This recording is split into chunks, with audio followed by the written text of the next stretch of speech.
దేశవ్యాప్తంగా ఉన్నటువంటి రైతులందరికీ ఇప్పుడిప్పుడే ప్రధానమంత్రి నరేంద్ర మోడీ ఊహించని శుభవార్త చెప్పారండి. రైతుల ఖాతాలలోకి 4,000 రూపాయలైతే విడుదల చేస్తున్నారు.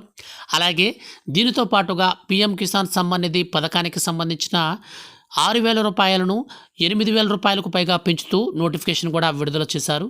ఈ యొక్క విషయాలన్నీ కూడా వీడియోలోకి వెళ్ళి పూర్తిగా తెలుసుకుందాం. అలాగే నేను మీకు నోటిఫికేషన్ కూడా చూపిస్తాను. వీడియో కనుక నచ్చినట్లయితే లైక్ చేయండి. అలాగే రైతులకు సంబంధించిన ప్రతి చిన్న అప్డేట్ కూడా మిస్ అవ్వకుండా తెలుసుకోవాలంటే మా ఛానల్ని సబ్స్క్రైబ్ చేసుకోండి.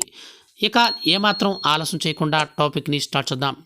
ఫ్రెండ్స్, మన యొక్క కేంద్ర ప్రభుత్వం ఎంతో ప్రతిష్టాత్మకంగా రైతుల కోసం తీసుకువచ్చిన పథకమే పీఎం కిసాన్ సమ్మాన్ నిధి.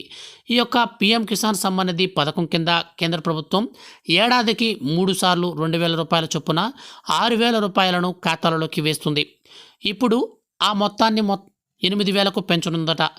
ఈ 2,000 రూపాయల చొప్పున 4 సార్లు ఇవ్వనుందని పలు జాతీయ వార్తా సంస్థ కథనాలు ప్రచురించాయి. రాబోయే లోక్సభ ఎన్నికలకు ముందే ఈ పెంపు ఉండే అవకాశం ఉందని తెలిపాయి.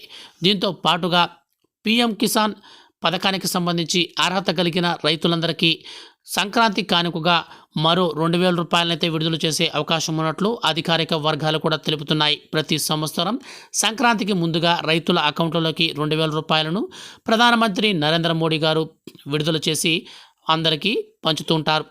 దీంతో పాటుగా పీఎం గరీబ్ కళ్యాణ్ అన్న యోజన పథకం మొత్తాన్ని కూడా మరోసారి పెంచే అవకాశం ఉందని పేర్కొంటున్నారు.